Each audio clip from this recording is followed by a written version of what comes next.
Hello, my name is Angelique Pineda. I am a 5'3" Filipino woman. I have long black hair, I have dark brown eyes, a couple of nose piercings.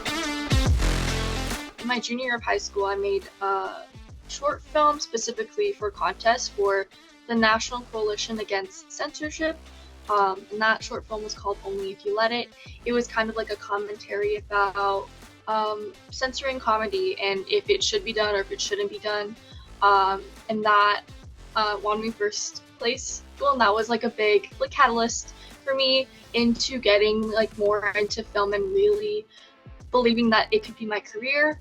From that, I've gone and done things for PBS Hawaii. I did a profile piece on a fellow classmate of mine in high school called Miracle Baby, and it was following a wonderful, now she's a woman, but at the time we were teenagers, who has cerebral palsy and what her journey was like growing up and everything like that, as well as this short film called Skin that I did after I graduated from high school. That was a commentary about the skin bleaching in the Philippines, and that whole industry kind of. Was a commentary about that and how it really affects the youth, especially Filipino youth. I made a short film called How to Grow Apart with my two best friends from Hawaii, from back home, and that we did very guerrilla. We didn't really have a crew. A lot of times my best friend Jerica and I were acting in it, and we were also doing sound. I got into Hawaii International Film Festival as well as the Central Coast International Film Festival, and won a couple of awards and stuff, so that was great. I think it was very much a privilege to grow up in Hawaii and tend to include my culture, being Filipino, into my stories. That one is a little bit more prevalent than Hawaiian culture in my stories, but yeah, I'd love to show both. When I started to learn how to edit films and to film them on my little digital cameras and stuff in 6th grade, I feel like it always was my thing after that. There was no question. The moment that I realized that I could make an impact with my films, that's a great question. I am not 100% sure. I feel like there were many little moments that I felt like I could do that. I think first one being with that first short film that I won that award with for the National Coalition Against Censorship. I think that short film was probably the first one where I had an opinion and I was really pushing it with the short film. And I think that's when I kind of learned that I can speak out and say what I want to say without using necessarily words or my own words, but showing it through art.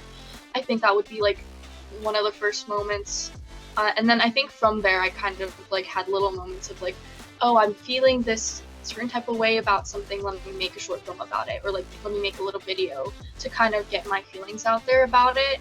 And I think hearing other people say oh, I relate to that, or that's something I've been through, I feel like having moments like that with my classmates and stuff really made me realize that I could have impact with my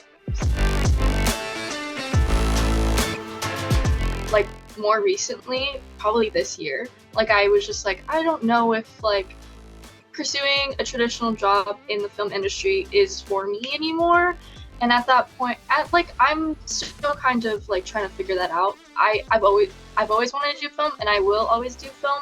I think it's a matter of if I want to do it for a career or something more, or if I wanted to try to pursue something more stable. I think earlier this year, I really had a question. I was questioning myself on that, and I still don't fully know. I still obviously want to do film, and I still love film so much, but considering how everything is going on with the world right now, I feel sometimes I feel this is all artists and all filmmakers at some point, particularly this year, you take a step back and you're what am I doing as like the world is like kind of crashing and burning in front of me? But I think that what keeps me going is knowing the fact that my films can make impact.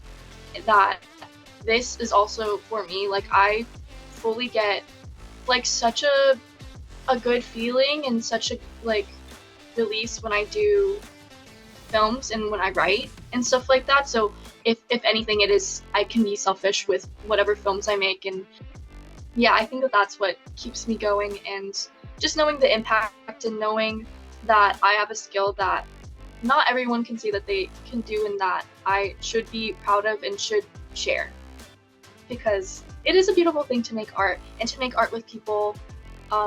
I think film is beautiful because it is the product of like a group of people that have the same vision in mind and decided to make something. I think I have a lot of advice for future filmmakers. One, if you don't have a budget, that is okay. You have probably a house that you could film in. Always write stories from what you have and what you know. Write from the heart, and then write from what you have already at your disposal. A lot of my themes in my short films are like touching upon like growing up and like maturing. I feel like that's kind of where I'm at in my personal life, and that's kind of what I tend to write about. I tend to write about things that I'm personally going through. So like for the past few films, it's been like it's okay to grow out of people in your life once you know, like that's just a normal part of life, and that's something I had. It was like a tough pill to swallow for me, and so I think writing about it helped it a lot. I think also talking about like generational trauma and like how like to work through that, and how it's been like from like a Filipino perspective, and also from like an eldest daughter perspective, because it is a different like I'm definitely a different breed because I am a eldest daughter in a Filipino family, first gen, and so like I definitely feel like a lot of my stories are from that perspective, and I write from that, and yeah, I tend to just write a lot of what I am personally going through.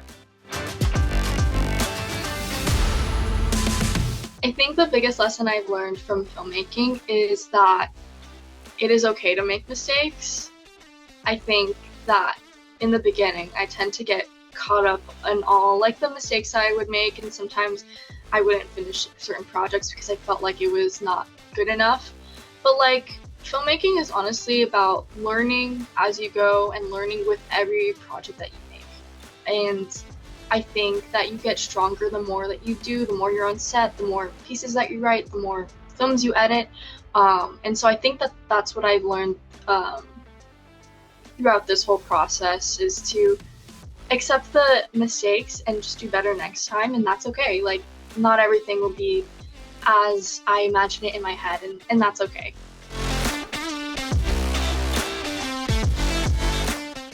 My background as a Filipino woman has really shaped my work. I think that as much as I can, every main character that I've wrote or thought of for the most part has been a woman of color. Because I feel like, I mean, we're in 2025 and I feel like we still haven't seen enough of having a main character who is a person of color and a woman, you know? And I'm really tired of it. I think my objective when I'm making films is to really to represent my culture, and other cultures that are, you know, we don't get to see a lot of in film and stuff like that. So I think that is really like always up like in my mind when I'm writing these things, and when I'm like making, and even when I'm producing sometimes too, I try to put that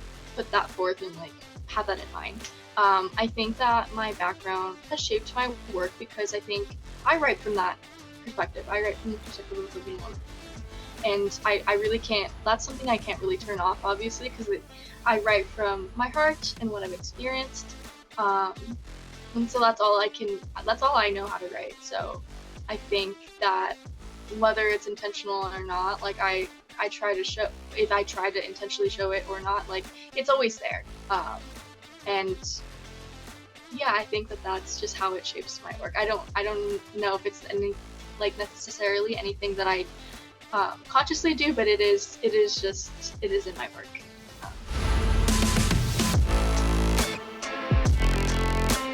I think my perception of myself has changed while on this journey.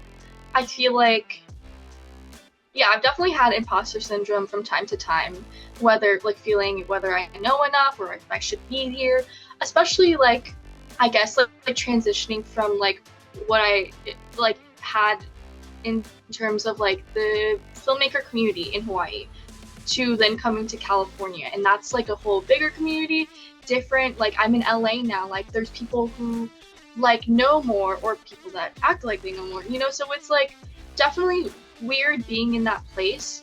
I feel like in these past couple years, I feel like my perception of myself as a filmmaker has honestly strengthened. Fortunately, I think I've kind of figured out when I am like kind of in the right, like when to trust my gut type of thing. Because before I hadn't, like before I was very shy, before I was very like unsure of myself, and I think, you know, doing so many projects that I have done and learning from them, I feel like I have a better idea of like what I should do, what's right, like what's proper for set, like, you know, if I should follow this way that I learned or, you know, kind of find a way around it. Like I feel like I've just trusted myself more.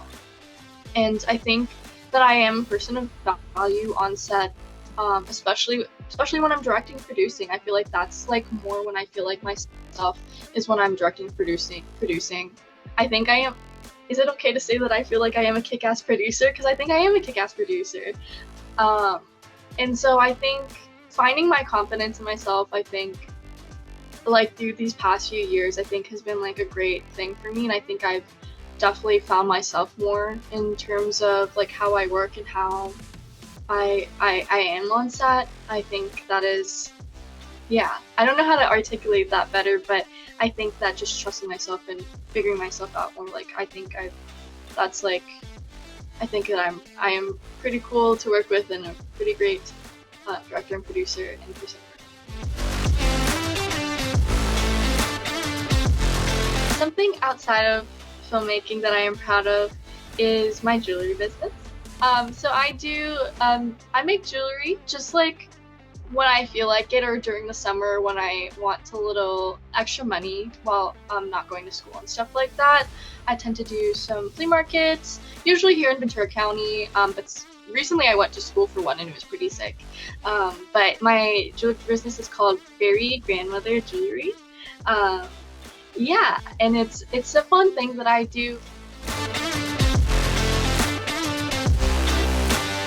I would like to be remembered for the stories that I make and yeah, the films that I make too.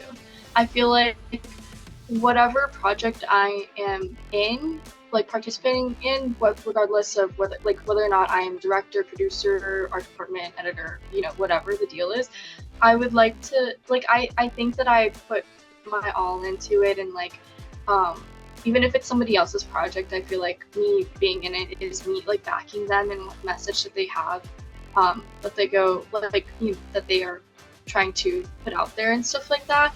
And I would love to be remembered for the stories that I write, but also the stories that I am part of and help make. Because honestly, art is everything. Like art is everything in my life. And as you were saying right now, like I am a very naturally creative person, and I take pride in whatever art that I make, whether it's like short films and stuff, or like the jewelry I make, or even if it's like a little project that I just decide to do one day. Like I love all the art that I make and that I participate in. So that's what I would like to be remembered.